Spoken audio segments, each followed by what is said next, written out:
আজকে আমরা দেখব অ্যাফার্মেটিভ টু নেগেটিভের করতে হলে যে নিয়মটা অ্যাপ্লাই করতে হবে সেটা আমরা দেখব।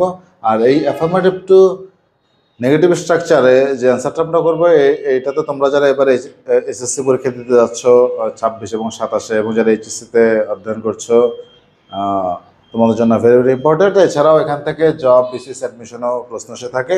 তবে এইটাকে শুধুমাত্র আমরা একটি স্ট্রাকচারের মাধ্যমে আমরা এখান থেকে কীভাবে 1 মার্কস পাওয়া যাবে, 1 নাম্বার পাওয়া যাবে সেইটা আমরা আজকে আলোচনা করবো মাত্র একটা স্ট্রাকচার ফলো করে। আর এই একটা স্ট্রাকচারের মাধ্যমে এসএসসিতে এবং এইচএসসিতে অসংখ্যবার প্রশ্ন এসেছে। তো তোমরা অবশ্যই ভালো করে অবশ্যই মন দিয়ে ক্লাসটা দেখবা। চলো ক্লাসটা শুরু করা যায়। তো যদি আমরা এরকমটা দেখি যে অ্যাফার্মেটিভ বাক্যের স্ট্রাকচারটা এরকম রয়েছে, সাবজেক্ট প্লাস সাহায্যের ভার্ব, মূল ভার্ব, বা এরপর রয়েছে অ্যাডজেক্টিভ, ভার্ব বা অ্যাডভার্ব, এরকম টাইপের যদি কিছু থাকে সেক্ষেত্রে আমরা শুধুমাত্র একটা স্ট্রাকচার ফলো করে আমরা এটার সলভ করব। সেটা হচ্ছে কি যে subject plus auxiliary verb plus not এবং বিপরীত শব্দ ইউজ করে। এবং কার বিপরীত শব্দ ইউজ করব? অবশ্যই অ্যাডজেক্টিভ, ভার্ব এবং অ্যাডভার্ব, অর্থাৎ যে শব্দটার অর্থকে যদি আমরা বিপরীত করে দিই যদি বাক্যের অর্থ ঠিক থাকে সেক্ষেত্রে সেই শব্দটার অর্থই আমাকে পরিবর্তন করতে হবে।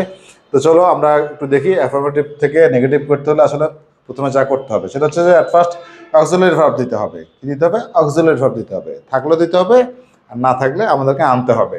এরপরে কি দিতে হবে? নট বসাতে হবে। আমরা নট বসাবো। এরপরে কি নটের পরে যে ওয়ার্ড থাকবে, অর্থাৎ নটের পরে যে ওয়ার্ড বলতে বলছে যে ভার্ব, অ্যাডজেক্টিভ, অ্যাডভার্ব, এগুলোর কি বিপরীত শব্দ দিতে হবে। যদি সেই অর্থ দ্বারা, সেই শব্দের অর্থ দ্বারা যদি বাক্যের অর্থটা পরিবর্তিত হয়ে গিয়েও, অর্থাৎ বাক্যের অর্থটা কোনো পরিবর্তন না হয়, সেই শব্দগুলোর আমরা অপোজিট করে দিব।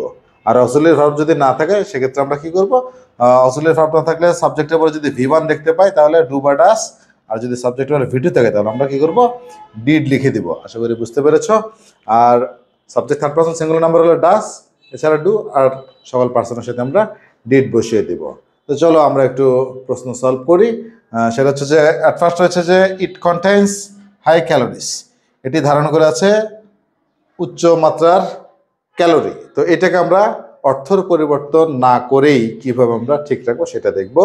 তো চলো আমরা একটু দেখি। আমরা অ্যাট ফার্স্ট সাবজেক্টে লিখবো ইট, ভার্ব রয়েছে কন্টেইনস, তাহলে ভার্ব এখানে কোনো কিন্তু কি নাই, অক্সিলারি ভার্ব নাই, তাহলে আমাদেরকে অক্সিলারি ভার্ব আনতে হবে। তাহলে অক্সিলারি ভার্ব আনতে হলে আমাদের কি করতে হবে? সাবজেক্টের পরে যদি আমরা ভার্বের সাথে এস বাই এস রয়েছে, অর্থাৎ V1 রয়েছে, সেক্ষেত্রে আমরা কি এস বাই এস রয়েছে, এখানে এস রয়েছে, যার কারণে আমাদেরকে আনতে হবে ডাস। ইট ডাস, অবশ্যই তারপরে কি বসাবো? অক্সিলারি ভার্ব, তারপরে নট বসাবো। ইট ডাজ নট, এই যে শব্দটা চেঞ্জ করলে বাক্যের অর্থ অপরিবর্তিত থাকবে সেই শব্দটার আমরা কি বিপরীত শব্দ দিব। তাহলে ইট ডাজ নট, আমরা তারপরে কি দেবো? আগে ভার্ব লিখবো, কন্টেইন হবে, ইট ডাজ নট কন্টেইন। এরপরে আমরা কি করবো? যে শব্দটার অর্থ পরিবর্তন করা দরকার, হাই থেকে হয়ে যাবে হাইয়ের বিপরীত শব্দ লো, তারপরে ক্যালোরিজ। তাহলে আমাদের আনসারটা হয়ে গেল। তার মানে কি এই অ্যাফার্মেটিভ টু নেগেটিভ করতে হলে অবশ্যই তোমাদেরকে কি করতে হবে? বিপরীত শব্দ সম্পর্কে ভালো ধারণা থাকতে হবে। অবশ্যই এটা বাসায় বেশি বেশি প্র্যাকটিস করবে, এবং যে বোর্ড কোশ্চেনগুলো রয়েছে এইগুলোর মধ্যে থেকে যদি তোমরা অপোজিট ওয়ার্ডগুলো প্র্যাকটিস করো, আশা করি এখান থেকে ইনশাল্লাহ তোমরা কমন পাবা আর কি। তো আমরা আশা করি এটা তোমরা বুঝতে পেরেছো যে it doesn't contain low calories, তার মানে কি এটিতে কি থাকে না, নিম্ন মানের ক্যালোরি থাকে না, তার মানে কি উচ্চ মানের ক্যালোরি থাকে। অর্থাৎ যে শব্দটা পরিবর্তন করে দিলে অর্থের পরিবর্তন হবে না, সেই শব্দটাকে আমাদেরকে এখানে কি করতে হবে? অপোজিট করতে হবে। আশা করি বুঝতে পেরেছো। এরপরে চলো আমরা, এটাও কিন্তু একটা বোর্ড কোয়েশ্চেন, তো এইটাও আমরা একটু সলভ করি। কুমিল্লা বোর্ড 2023 মানে আসছিল এই প্রশ্নটা, যে we are grateful to the freedom fighters, আমরা কৃতজ্ঞ মুক্তিযোদ্ধাদের প্রতি। তাহলে এখানে আমরা এটা সলভ করবো কীভাবে? আমরা একটা স্ট্রাকচার ফলো করি। তাহলে প্রথমে কি দিব? সাবজেক্ট দিব। সাবজেক্ট এখানে উই, সাহায্যের ভার্ব এখানে রয়েছে আর, উই আর, তারপরে কি দিতে হবে সূত্র অনুযায়ী? আশা করি বুঝতে পারছো তোমরাও। লিখতে হবে নট, উই আর নট, আমরা হই নাকি, এখানে রয়েছে কি কৃতজ্ঞ। যদি আমি এভাবে বলি আমরা মুক্তিযোদ্ধাদের প্রতি কৃতজ্ঞ হই না, আমরা কৃতজ্ঞ না, তার মানে কি বলছে? অকৃতজ্ঞ। তাহলে কি এটা আমাদের আনসার হবে না, কারণ এখানে আমাদের চেঞ্জিং সেন্টেন্সে এটার নিয়ম হচ্ছে যে অর্থের পরিবর্তন না করে আমাদেরকে এইটার অ্যান্সার করতে হবে। তাহলে অর্থের পরিবর্তন করতে না গেলে কোন শব্দটা আমাদেরকে বিপরীত করে দিলে অর্থ ঠিক থাকবে?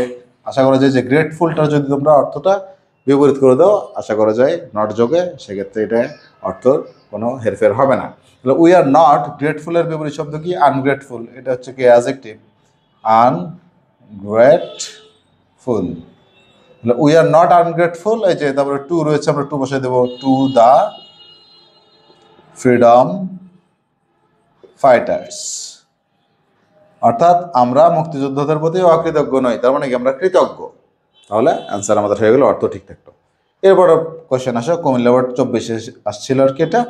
Initially the question May SIM difficult. প্রথমত বা প্রথমে কি প্রশ্নটা কঠিনও মনে হতে পারে, তাহলে প্রশ্নটা কঠিনও মনে হতে পারে। তাহলে এটাকে আমরা একটু সলভ করি। অ্যাট ফার্স্ট আমরা এখানে দেখতে পাচ্ছি ভার্ব হিসেবে যে সাহায্যের ভার্ব হিসেবে মে রয়েছে এখানে, এর আগের অংশকে লিখে দেবো আমরা ইনিশিয়ালি দ্য কোয়েশ্চেন, এবার আমরা মে দিব, মে দিয়ে দিলাম, তারপরে কি সাহায্যের ভার্ব অবশ্যই একটা নট থাকবে। আমরা জানি মডেল ভার্ব সবসময় ভার্বের বেস ফর্ম, তাহলে সিম আমরা সিমই রাখবো। তাহলে initially the question may not seem, আমরা কি দেখতে পাচ্ছি এখানে যে বাক্যের মধ্যে একটা অ্যাডজেক্টিভ রয়েছে, এইটার অর্থকে যদি আমরা অপোজিট করে দিই এই শব্দটাকে, তাহলে এটার অর্থ পরিবর্তন হবে না। তাহলে ইট মে নট সিম ডিফিকাল্ট এর বিপরীত শব্দ কি হয়? ইজি, এটা আমরা সবাই জানি। তাহলে initially the question may not seem easy, প্রথমত এই প্রশ্নটা সহজ নাও হতে পারে, অর্থাৎ কি কঠিন হতে পারে।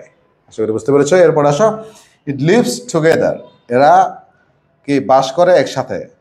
ইয়া মানে এখানে একটা বোর্ড কোয়েশ্চেনে যে প্রশ্ন ছিল অর্থাৎ ফিশ নিয়ে, সেখান থেকে একটা লাইন এখানে আমরা হবু নিয়ে আসছি যে ইট লিভস টুগেদার, মানে এরা একসাথে বাস করে। তো এই বাক্যের মধ্যে কি কোনো সাহায্যের ভার্ব নাই। তো আমরা কি জানি যে সাবজেক্টের পরে যদি সাহায্যের ভার্ব না থাকে, অর্থাৎ যদি সরাসরি মূল ভার্ব থাকে, তাহলে মূল ভার্বটা রূপ কি সেটা অনুযায়ী আমরা সাহায্যের ভার্ব আনবো। তাহলে আমরা ফার্স্ট ইট দিলাম, এর পরে কি ভার্বের সাথে এস বাই এস রয়েছে, তো আমরা কি দেবো এখানে ডাজ নিয়ে আসবো।